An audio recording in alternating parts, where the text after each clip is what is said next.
President Trump is ordering U.S. agencies to stop using Anthropic as the War Secretary is declaring the AI company a supply chain risk.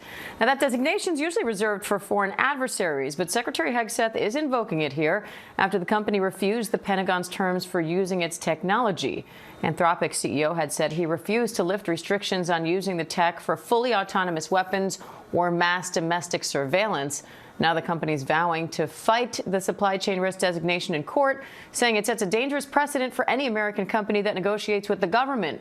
The president says there will be a 6-month phase-out period for agencies to stop using Anthropic's products. Axios senior AI reporter Madison Mills is here with more.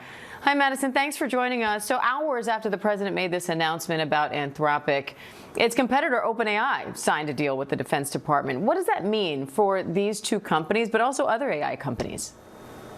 Well, it's really unclear right now, and we're continuing to do reporting on this across the Axios newsroom, what the difference is in what OpenAI agreed to and what Anthropic was saying they didn't want to agree to. We don't know what those red lines really were at this time. OpenAI CEO Sam Altman continues to say that he agreed and pushed for the same red lines Anthropic was, but then it doesn't make sense that OpenAI would land this deal and Anthropic didn't. So we're still trying to report out those differences. In terms of the impact on other AI labs, what's interesting is that this is a $200 million contract. That's not going to be a massive deal for the big AI labs like Anthropic, like OpenAI. So we could down the line see pushback from consumers leading to some of these major AI labs changing their tune when it comes to relations with the federal government, especially if the government does continue to push against those red lines for things like mass surveillance. But then those contracts could just go to smaller AI labs that need the money a little bit more. So it's unclear what this is going to do to the competitive landscape of AI and how corporations are going to respond to what the government is pushing for. Now, going into this, OpenAI said it had the same red lines as Anthropic. So why is the Pentagon agreeing to work with them?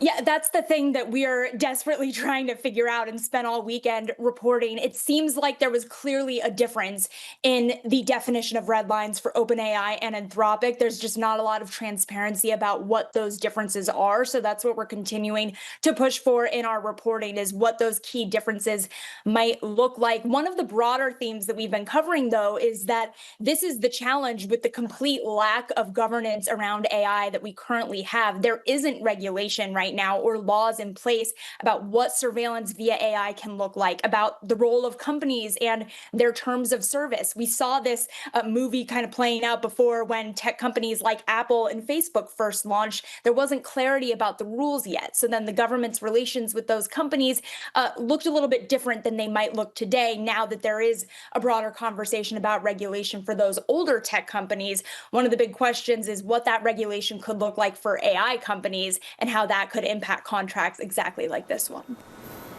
You reported Anthropic's Claude hit #1 in downloads of U.S. apps after the government's announcement. How will this decision affect the company's future? We're seeing a massive surge in popularity for Claude, and that's one of the fascinating things about covering this story, is that Anthropic was founded by OpenAI defectors, people who left OpenAI because they were worried about safety. And we've seen that sort of core first principle mission really defining the company's moves throughout its history and clearly defining this exact moment as they are pushing back against the government. And we're seeing that really resonating with consumers. I've spoken with, in my reporting, some people who are behind this Quit GPT movement, who are focused on getting people to delete their ChatGPT accounts. Of course, ChatGPT is the model run by the company OpenAI that did end up receiving the deal with the Pentagon. And meantime, we're seeing this surge in popularity for Anthropic. So it's been interesting to cover this because on the one hand, you have this idea going around that this could be the beginning of the end for Anthropic because they lost this contract. They could potentially lose many, many more contracts as companies have 6 months left to untangle their relationship with Anthropic, given the government's moves here. But then at the same time, you have this surge in consumer interest for Anthropic as this sort of answer to the safety concerns surrounding AI. So I think it's going to be really interesting to continue to see whether or not we have this groundswell of support from consumers and how that impacts Anthropic's business going forward. All right, Axios senior AI reporter Madison Mills, we appreciate your time today. Thank you.